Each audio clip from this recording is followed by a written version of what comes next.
Hey everybody, it's Mike here. Welcome to the channel and welcome to a new video in plasticity. Well, we're going to be talking about Booleans today, and not just straight up Booleans, but also alternate Booleans, and that is very cool. Now, let me start off by showing you a regular Boolean if you don't know what that is, right? Okay, so I got this cube here, and what I'm going to do is I'm going to use another cube to cut a piece out of this one.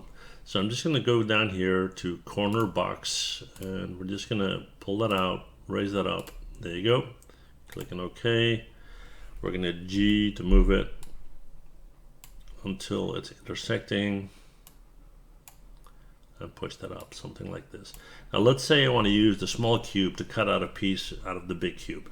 What I would do is I would select the large cube, so the object to receive the Boolean, right?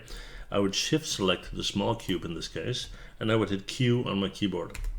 And when I do that, I can now click on OK, and now there's a section cut out of this guy. So a regular straightforward Boolean. But what's way cooler is an alternate Boolean, and I'll show you what I mean. Let's say you are modeling a smartphone or a tablet or something like that.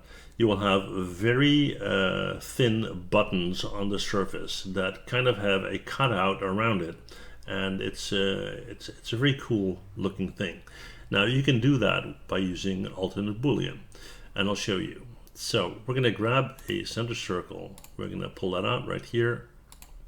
Then we're going to go to face mode, click on it, push down like so, click on OK. And then from here, what you're going to do is you're going to go to solids, click on this. We are going to shift select this guy, shift select that guy, yeah. And we're going to hit Q on the keyboard. All right, now you got that hole.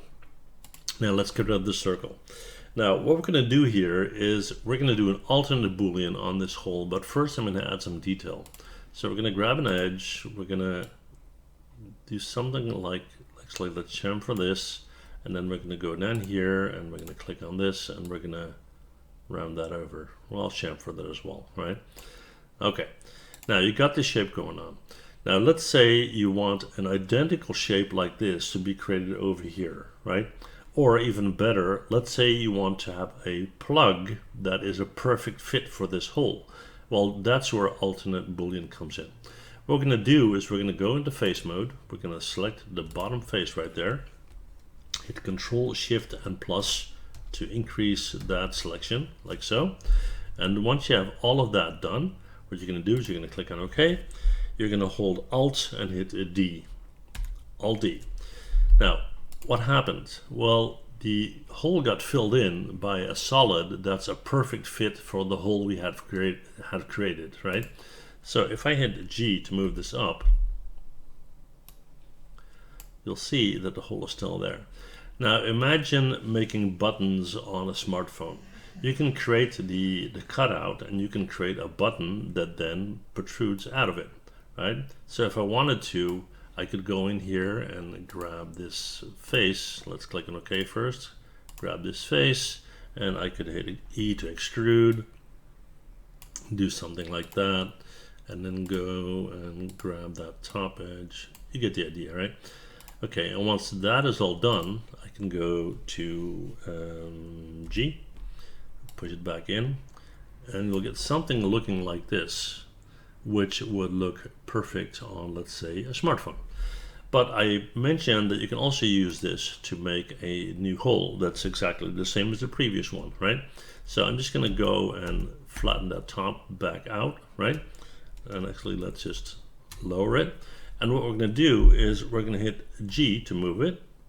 We're going to move it over here, and we're going to use that as a Boolean. So we're going to click on this guy, and then we're going to shift click on the solid, and we're going to hit Q on the keyboard. There you go, and click on OK. And now you have two perfect cutouts. So that's what you can do with alternate Boolean. Pretty neat, right? Well, I hope you enjoyed the video. If you did, do me a favor, hit that like button, and I'll see you guys in the next one. All right, thanks for watching. Bye.